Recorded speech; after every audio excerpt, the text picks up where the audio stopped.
I'm Karuna. I'm the founder and executive director of Mind Oasis, and I'm super excited about my guest today, Jonathan Troen. Can you tell us a little bit about yourself?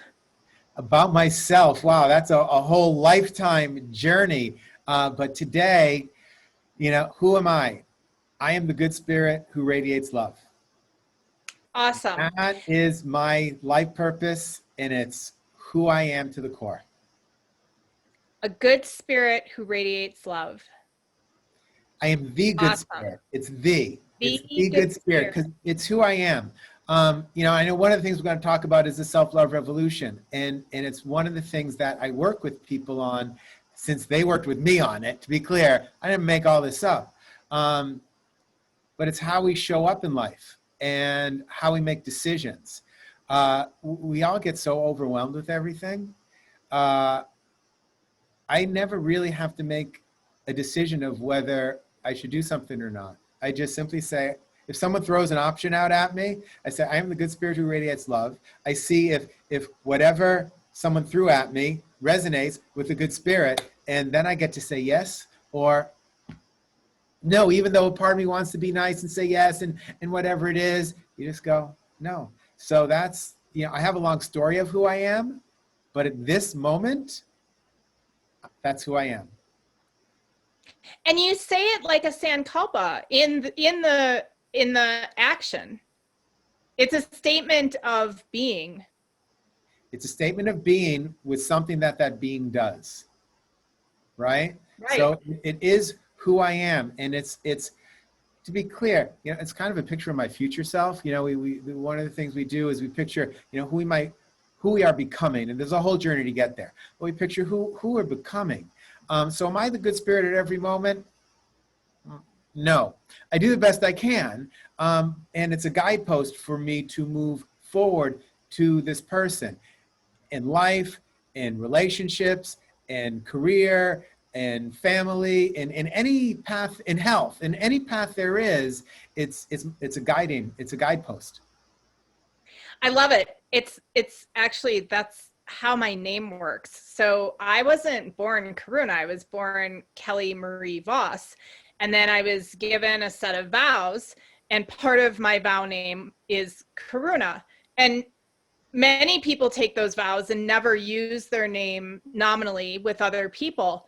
But Karuna means compassion. And am I compassionate? Anyone who knows me would say, hell no, I'm not compassionate all the time. But it is a reminder that I aspire to be compassionate at all times. And it's a really nice keep yourself in check sort of way of being. Yeah, I mean, it's a really important point because most of us live our life according to values that other people have set up for us. Our parents instilled their values, teachers instilled their values, the marketing messages we see every day, buy the latest iPhone, the old one isn't good anymore, all that kind of stuff. We live according to other people's values, and we need to rediscover, not discover, because you knew what they were when you were a kid, but rediscover what our values are and then live according to our own values. That's what brings joy. Totally. And if not for joy, what? So I should just say that this is Meditation Happy Hour, Tea Talk and Truth with Karuna, which is my podcast. And you're my guest today, which is amazing. And one of the things that we're going to get into, and we're just going to do it right off the bat here, is you are all about self-love. And so why don't you just tell us a little bit about self-love and how you became sort of a self-love revolutionary? So I want to be clear, it was not always this way. I spent 20 years in Hollywood. I worked in the music business, worked in the entertainment business. And the truth is, I was living the life that I had planned for myself. I was interviewing the biggest stars in the world, just what I wanted to do. I was meeting my idols. It was really a blessing. And I was having great times. I lived 3 blocks from the beach. I could see the sun set outside of my window. I could have my feet in the water in 10 minutes. It was, on paper, it was all there, right? Everyone wants to achieve the 6 figures. So that was there too. Everything was there on paper. But there was still something inside of me that was unhappy. And it took me a while to figure out because, you'd meet people, and I was single at the time. So I'd go on dates and say what I'm doing. And then, oh, you're producing this and that. Oh, how cool. So it really built my ego up. My ego, huge ego. But I was my biggest enemy. I was my biggest bully. At the end of the day, every day, I didn't know I was doing it at the time. I only discovered it later. But at the end of the day, every day, I would look in the mirror and I would go over everything that went wrong or that I screwed up or made a mistake, big ones, but also the little ones. Let's say I interviewed someone and go, hey, you should have asked that question. I'd ignore all the great conversation we have, and I'd focus on the one question that I did ask and shouldn't have, or I forgot to ask but wanted to, or whatever it might be. Maybe a follow-up didn't go exactly how I wanted it to go. I'd beat myself up all day about it. And then I couldn't go on anymore. I left the entertainment business without knowing what the heck I was going to do. Truly. Now, I was lucky. I had sold assets of a company, so I was lucky and had money in the bank. So I spent a year figuring out what the hell I was going to do for the rest of my life. And I did a lot of research on what makes successful people and how they live, what they do. And not just success in the bank, because I had that, and I knew a lot of other people who were wealthier than I was, also beating themselves up. And this is what I learned, is that we're all sitting here beating ourselves up. We're comparing ourselves to other people who are on different parts of the path. And every day it's just you're not good enough, you screwed that up. And I know I'm not the only one. So then I went on a search of how to manage that. And at first I got a lot of good tools. I learned confidence tools. I learned the taking massive action tools. And I learned all these great tools. It's working with your inner critics and saboteurs, all this amazing stuff, all of which I do every day and all of which I teach in the program, to be clear. Very important tools. But something was always missing. And with me, and even with the clients at the time, we'd have great successes, and then we fall back down. 6 months later, we'd have great successes, and then we'd fall back down, until I discovered the one thing that I was missing. The missing link to all of this was self-compassion. So I still take action. I still have gratitude. I still manage my inner critics. I still utilize my inner team and my inner powers. And I add a huge, massive dose of self-love. At the end of the day, I look in the mirror and I say, good job, Jonathan. And a lot of crap went on. Good days, bad days, right?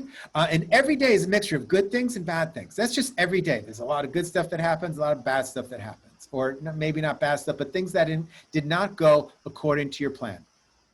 So I acknowledge the things that didn't go according to plan, and I celebrate all the things I did well. And I literally say to myself, Jonathan, I love you and accept you just as you are. I want to be clear. The first time I said in the mirror, Jonathan, I love you, it was more like this. Je love you. That's an exact quote. That was the day I learned I didn't like myself. I didn't know it until that day. I think I was online, something like this, and someone was talking about self-love. It was Louise Hay's work, right?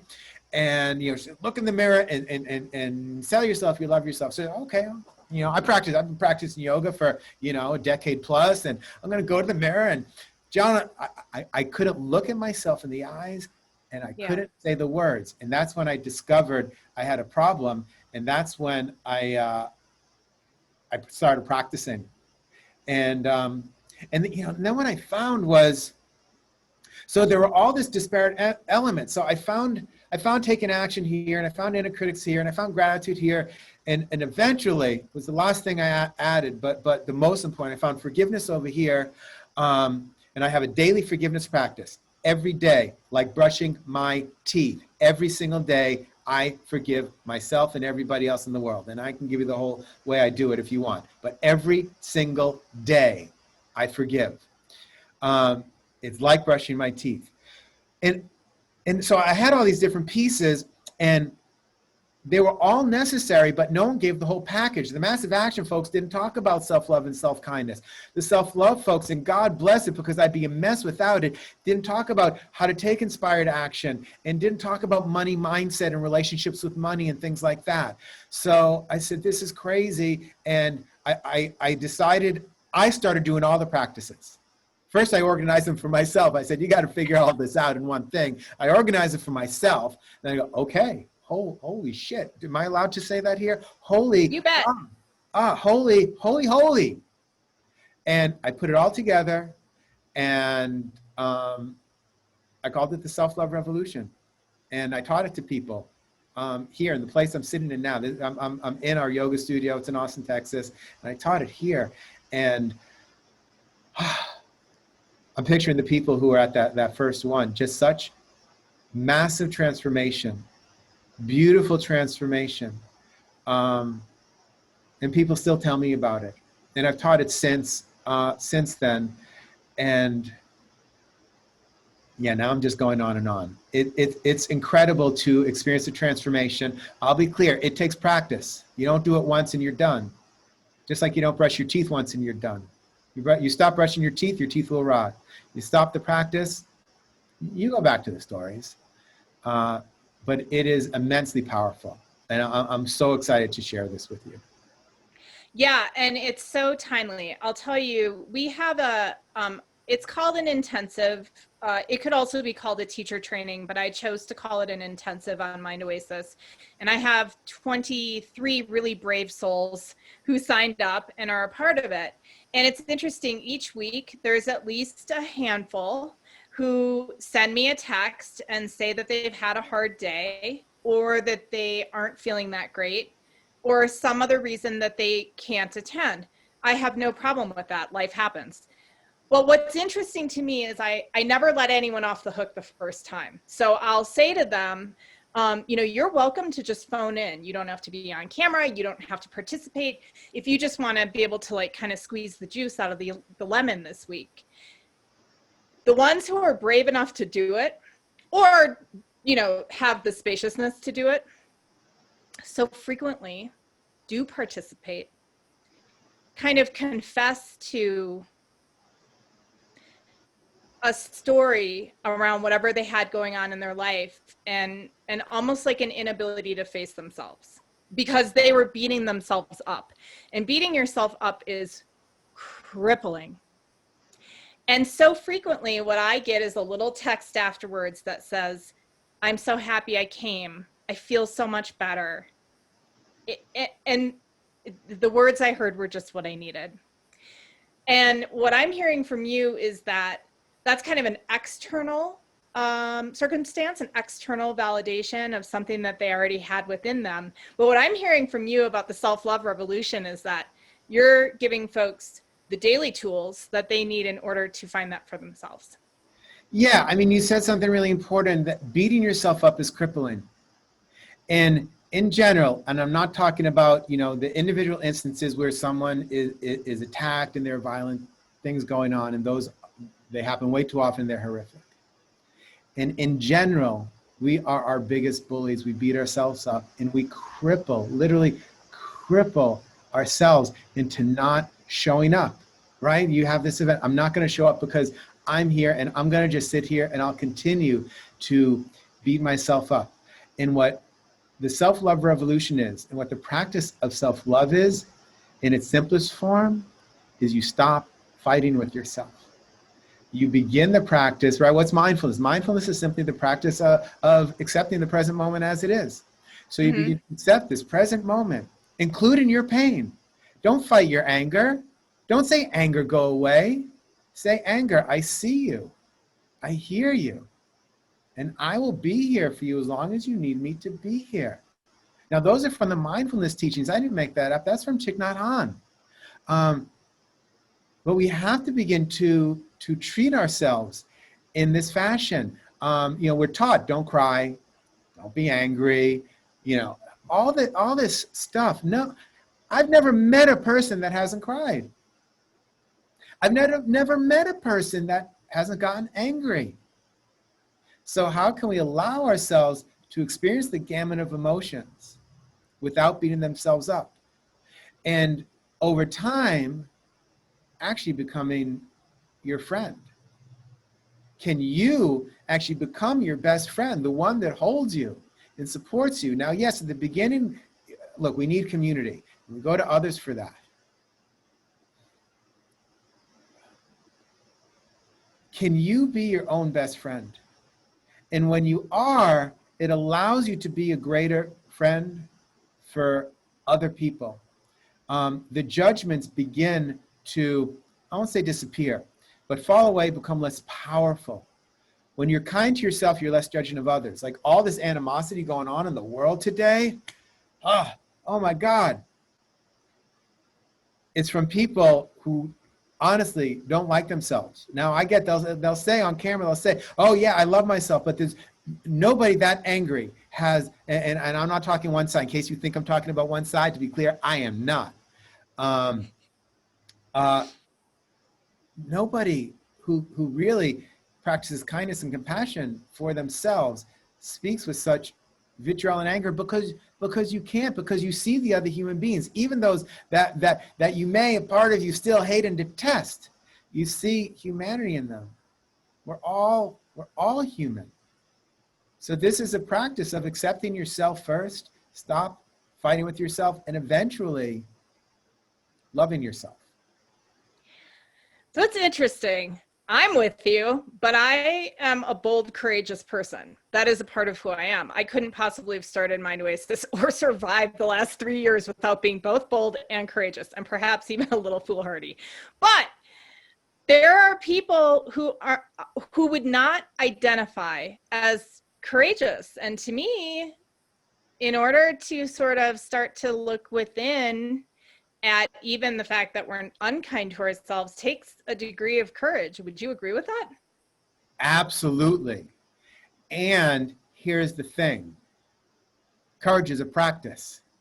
There aren't people, there aren't courageous people and non-courageous people. People weren't born courageous. Now, I'll give you, some people are more adventurous than others at birth. Yes, we all have different DNA.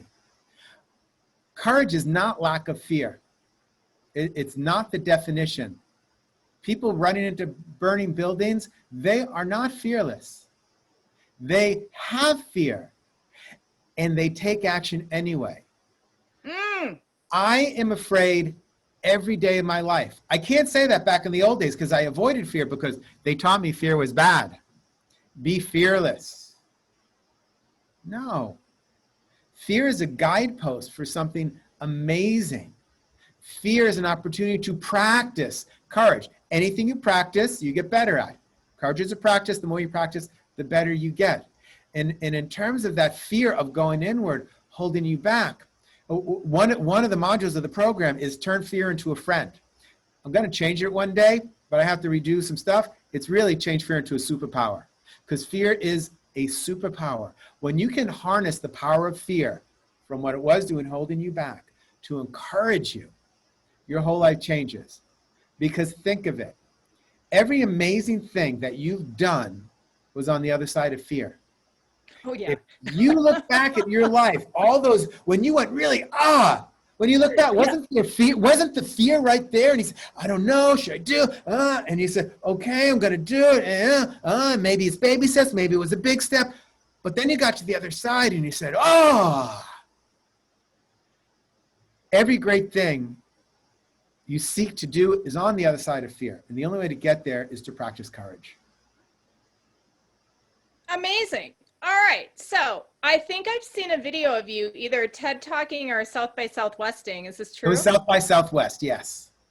So I'll put a link to the video so that people can get to know you even a little bit more. You're also going to be my guest during our online retreat, which is the weekend of the 16th, your Saturday morning at 10 a.m. Central, which I think is the 17th of October. So it's coming up very quickly, and you're there for about 45 minutes, an hour. So you'll be sharing some of these proponents of self-love. Yes. So excited for that. And we're going to share real tools. You know, I'll share some of what I shared today, of course, because Repetition is necessary. You have to hear this stuff over and over and over in order for it to penetrate into your subconscious. And to be clear, what we're doing is reprogramming your subconscious belief system. Yes, it's scary. Practice courage. Your life changes. So we're going to go over some of the why it works, why it's important, but we're also going to, we have some time. I don't know how many activities we'll really be able to do, but we're gonna sink into some stuff that you can really do and you can take home with you and start practicing that day. Amazing. Okay, and then the really amazing thing's going to happen. Starting on October 25th, we're going to have Self-Love Church on Sunday mornings, the Self-Love Revolution Masterclass with Jonathan. And it's, I think, an 8-week series. And so you are going to, and it's 2 hours a session, am I right? It'll be about 2 hours, 90 minutes to 2 hours, depending on, look, when I show up for stuff, I give. I give until I can't give anymore. So often there'll be someone, a person or two that needs personal coaching, because some of these are you have to experience it. And it also helps to witness other people experiencing it. So people will go through the materials. People will get coached in front of you so you can, in that moment, see how the materials work. To be clear, you will have to do the work. You're doing the work. I can't do the work for you. Wish I could. But really, I wish someone could have done the work for me. But they couldn't. So I did the work. You have to do the work. But yeah, show up. So it'd be 90 minutes, 2 hours, however long it needs to go for you to get what you need out of it. So what I love about this is the timing of your series. We talked about potentially doing this in the beginning of 2021, but here's the thing. 2020 for most of us has been slightly chaotic, maybe even completely chaotic. For a lot of people, this has felt like a real topsy-turvy time. I think the world is always topsy-turvy. It just might be a little bit of a pressure cooker at the moment. So what I love about this is that you are actually offering people a tool that works for shifting stuck, stagnant energy into something else of their own volition, but through a mechanism that has worked for you. Yes, and not just me. I mean, I packaged it in a different way, right? Taking all these disparate elements. But let me be clear also. None of this is new. This is all thousands of years old. All of it. All of it, all of it, all of it. You can Google it all yourself. You can find all the information out there. I do believe it's in an easier, digestible manner that we have here. I forget what I was saying. I'm going to forgive myself. You went from the music industry and your own self-exploration, and that's part of your qualification. But what else have you been up to in the world between now and then? You mentioned that you're at your yoga studio in Austin. Talk a little bit about your journey to becoming a teacher of self-love. So I left the entertainment business, like I mentioned before. Just it wasn't building me up. I also, at the time, what I discovered was I was living other people's values. I was doing shows other people wanted me to do. And some of them I really didn't like and didn't honor my values. They really didn't honor what I wanted to do. And, I started working for E! I'm not putting the network down, great people there. But, some of the shows that I was asked to work on, we kind of had to find the salacious side of celebrity and find out when they're hurting and when they're falling down and highlight those pieces of their lives. And I didn't really like doing that. It felt icky to me. And eventually it got so icky that I couldn't do it anymore. So I just left. And then I rediscovered my values, which I knew as a kid. I mean, the reason I got into the entertainment world, originally radio, I remember I was in junior high. I was more the picked on guy. And I remember going home one day and feeling like crap. And then I turn on the radio, the DJ says something, plays a song. This is when they had DJs, and I had a smile on my face. And I said, that's what I want to do. I want to put a smile on people's faces. So I went into radio. I had a radio part of my career. Then I went into, you know, I don't know if you want to go into the whole thing, but I spent 20 years in the entertainment business. And I forgot about that value. That was not my goal anymore. Wasn't to do that. My goal was to climb the ladder from, you know, producer to supervising producer to executive producer to you know, and I climbed. And my bank account climbed too, and that's what I was told I was supposed to do. And I'm not putting down money. Money's a good thing. The more money you have, the more great things you can do in the world and contribute to others. So awesome. But it didn't make me happy. So okay, so I left, and then I took this. Someone urged me to take this class, and then I learned about values, and I rediscovered that my goal is to bring a smile to people's faces. So what I do now is I help people find the joy inside of themselves. So whereas before, you spoke about external and internal before. So as a radio DJ or a TV producer, or, you know, I was interviewing, I broadcast concerts for a while and interviewed bands and broadcast concerts, bringing music out to people. That was external. Now it was great, and except for those horrible shows that made people feel terrible about themselves because they weren't as good as other people. The last show I produced was for E! Entertainment was Forbes' Wealthiest Women in Hollywood, which to me was basically a show that says you're not good enough because you don't have the houses that Judge Judy and Oprah and all these people have. Oh my. It's true. It was the last show I ever produced on television. So I had an external framework of I'm going to play a song on the radio, or I'm going to get this band online, and we're going to do this great thing and bring joy to people. And it was great, and people would email us, and they loved it. It was awesome. But now I do it differently, because the joy doesn't have to come from outside of you, because that joy is fleeting. It goes away, because when the song's over, or that experience is gone, or that person is gone, the joy's gone. So this is a practice of how to find the joy inside of yourself, from within you. And then you can access it anytime, any day, and even when you're struggling. Mm-hmm. It's not a world of you're either happy or sad, right? And I'll go into teaching the 4 stages of happiness. But real fulfilled happiness does not discount sadness, because you can't live a happy, joyous life without sadness. It wouldn't happen. Yeah, that's the journey. It's an amazing journey, and people are going to love it. I'm very excited for this series. So I like to, it's funny, we skipped over a few things I do with everyone for every meditation happy hour, but I'm not going to let you off the hook for my final question, which is probably the most important one. So Jonathan, what's your truth? My truth is, I'm the good spirit who radiates love. And I have no idea. And that's okay that I have no idea. Because every time I have discovered a truth, I've later found something deeper. I don't know what next year's truth will be. Right now, it's a self-love revolution.